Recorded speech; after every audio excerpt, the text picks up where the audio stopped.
Emerson, es común escuchar entre muchos cristianos cómo se utiliza el texto de Deuteronomio 11:24, ah, afirmando que es una promesa que Dios nos ha dado hoy. Permíteme leerlo rápidamente. Dice: todo lugar donde pise la planta de vuestro pie será vuestro, vuestras fronteras serán desde el desierto hasta el Líbano y desde el río Éufrates hasta el mar occidental.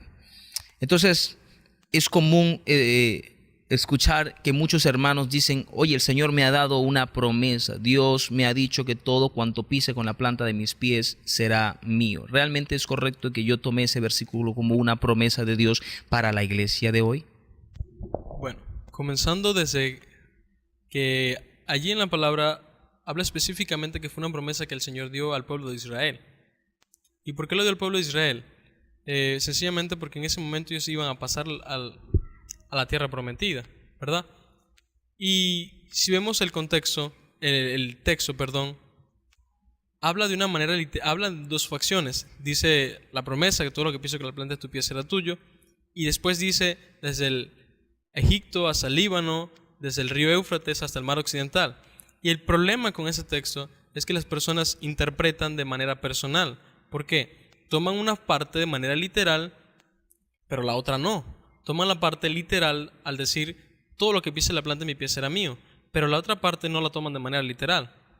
Entonces agarran el texto a conveniencia, que no es lo correcto, no es el patrón que deberíamos utilizar para estudiar la Biblia. Además, para el contexto cultural e histórico de ese pasaje, las demás naciones que no fueran Israel eran naciones paganas, eran naciones gentiles. De hecho, nosotros somos gentiles y para ellos todos los gentiles eran naciones paganas. Es decir, que para nosotros apropiarnos de esa palabra delante del contexto cultural e histórico, delante de ellos nosotros somos paganos, delante de los judíos. Es decir, imagínate al pueblo de Egipto diciendo todo lo que toque con la planta de mi pie será mío. No sería correcto. O al pueblo asirio diciendo todo lo que pise con mi planta de pie será mío. No sería correcto. Es decir, que esa promesa específicamente es para el pueblo de Israel. Así que sería incorrecto de mi parte decir: oye, yo todo lo que pise con mis pies será mío porque Dios me lo ha dicho, entonces voy a pisar este terreno en el que he puesto mi interés, entonces si lo piso será mío porque el Señor me lo ha prometido. Sería muy incorrecto. Comenzando desde que el Señor es fiel a sus promesas. Y el Señor cumple sus promesas desde el principio hasta el final. Y vemos desde el principio del Génesis hasta el Apocalipsis, que todavía no lo hemos visto consumado, pero hemos visto su obra de redención, cómo se ha ido desplegando, y el Señor ha cumplido cada una de sus promesas que Él ha dado. Y al decir que yo tomo esa promesa y de repente a mí no me ocurre, si yo piso con la planta de mi pie y de repente no se hace mío, entonces diría que Dios es un mentiroso porque no cumplió su promesa en mí. Cosas que no es así, porque el Señor cumple sus promesas. Y lo hemos visto, muchas personas que han dicho que todo lo que pisen con sus pies será de ellos, y entonces pisan esto y lo otro y declarando que es suyo, y de pronto sucede todo lo contrario. Entonces creo que es bastante imprudente de nuestra parte malentender ese texto y extraerlo a nuestras vidas como mejor nos plazca. Creo que debemos tener mucho cuidado.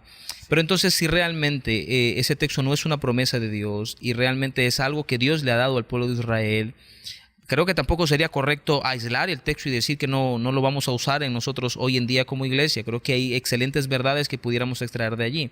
Pero ¿qué aplicaciones crees tú que nosotros pudiéramos extraer de ese texto bíblico? Si bien es cierto, su significado dista mucho de lo que nosotros somos hoy como iglesia, en nuestro contexto actual, como gentiles incluso, pero ¿qué enseñanzas podemos extraer de allí aplicables a nuestras vidas como iglesia hoy? Bueno, si tomamos ese texto lo apegamos a su contexto, nos enseña que el Señor en ese momento les estaba dando las leyes al pueblo de Israel para que se apegaran a ellas, de manera que cuando fueran a pasar a la ciudad de Canaán, al pueblo de Canaán, no se desviaran a otros dioses, sino que se mantuvieran firmes, se mantuvieran amando al Señor, para que vivieran así como Dios lo desea. De esa manera el Señor les prometía esas bendiciones. Ahora, ¿qué aplicación podríamos tomar ahora en la gracia del Señor? Ciertamente vemos que allí ellos tenían que hacer algo para ganar el favor. Nosotros no tuvimos que hacer nada para ganar el favor del Señor, pues el Señor nos dio su salvación por gracia. Pero vemos la importancia en la santidad del Señor acerca de cumplir sus mandamientos, acerca de obedecer sus mandamientos.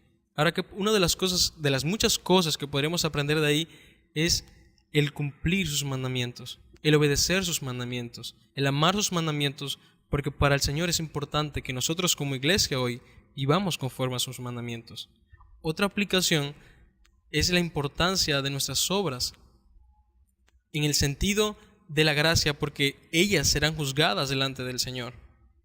Es importante obedecer, ¿por qué? No porque con eso me gano el favor del Señor, sino porque soy responsable delante del Señor de obedecer, porque mis obras serán juzgadas en el día del juicio, cuando estemos delante del Señor. Entonces, y déjame resumirlo, lo que pudiéramos ver en el texto es la importancia que nos muestra la palabra del Señor acerca de la obediencia. O sea, vemos el carácter del Señor allí. Dios es un Dios que ama al que obedece y nos demanda que seamos fieles a su palabra. Si bien es cierto, hay una gran diferencia entre el pueblo de Israel y nosotros. Nosotros no obedecemos al Señor con miras a obtener una bendición, porque nosotros no podemos ganar las bendiciones del Señor. Más bien el Señor nos ha dado bendiciones por su gracia en Jesucristo cuando Él murió por nosotros.